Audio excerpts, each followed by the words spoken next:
Hi, Henry Johnson here. Today I'm going to talk to you about the blood group diet developed by Dr. Peter Diamo in 1996.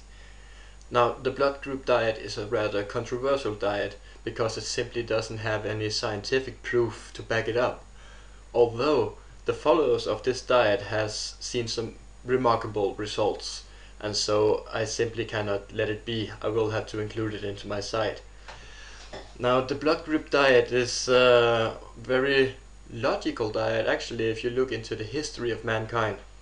If we go back 30,000 years, most of us were hunters living in caves, and our diets were rather the same. It consisted of meat and a little leafy herbs that we could pick now and then. So our digestive system was actually tuned into eating primarily meat and a lot of proteins. And it worked quite well, although our lifespan wasn't that long, but that wasn't because of the diet, that was because of a harsh life and no medical aid. So as years went by, humans developed, we started to farm, we got agricultural knowledge, we started fishing, and we started trading foods. We had a larger variety of foods available to us. And so our bodies changed and our blood types divided into four groups. What's important to remember is that 30,000 years ago, when we were hunters, we only had one blood type O, which is still the most common blood type today.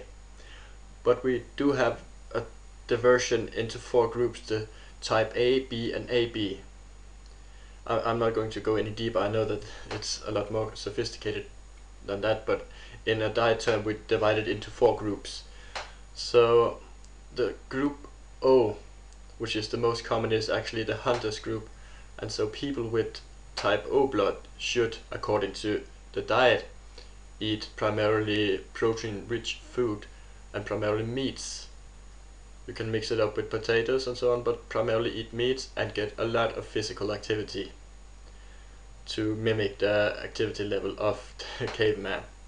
I'm not saying that you're going to live like a caveman, but you can actually copy some of the things from that time, and your body should react very well to that. If you're blood type A, then you have the farmer's blood, as I choose to call it, and you would be more used to eating greens, vegetables, grains, and you should prioritize that, preferably become a vegetarian, or combine that food with some lean meats like chicken and other poultry. For the blood type B, it is believed that it is the nomad group, and that is actually people who traveled and often brought with them cattle, and they were relying on meats and milk. And it is believed that the blood type B are the group that gets the most benefits from dietary products. So you should definitely prioritizing meat, lean meats, and dietary products like cheese and milk. You can also combine that with some greens, preferably leafy greens, as the nomads didn't actually harvest any products themselves. They picked what they could find on the way. Later on they became traders, and so they got access to grains as well. But prioritized leafy greens, lean meats, and dietary products. The blood type AB is a rather young blood type. It developed just 1,000 years ago, and it is still somewhat of a mystery, although Dr. Peter Diamo believes that in the blood group diet point of view, it should be seen as the most diverse blood type, so to speak, that you could. It is a combination of the blood type A and B, hence the name, and you could actually combine the diets from the two groups. So the blood type AB is the blood type that is the best for the age we live in, actually, because it can take more diversity. So you could live more diverse life and that, but try and combine the groups A and B if you're blood type AB.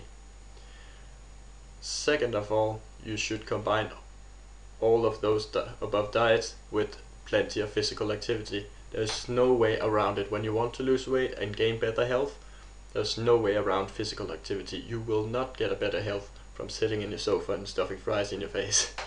Promise me, I've been there and done that. It does not work. So plenty of physical activity, doesn't matter what sort of activity, as long as you're moving. So I hope that this gave you a short and good introduction to the blood group diet, which does seem to give the dieters a better health and better immune system. So I hope that you want to study more about the blood group diet. If you want to know more, you can visit my website at www.dietsandmealplans.com. I hope you enjoyed this video. Have a nice day.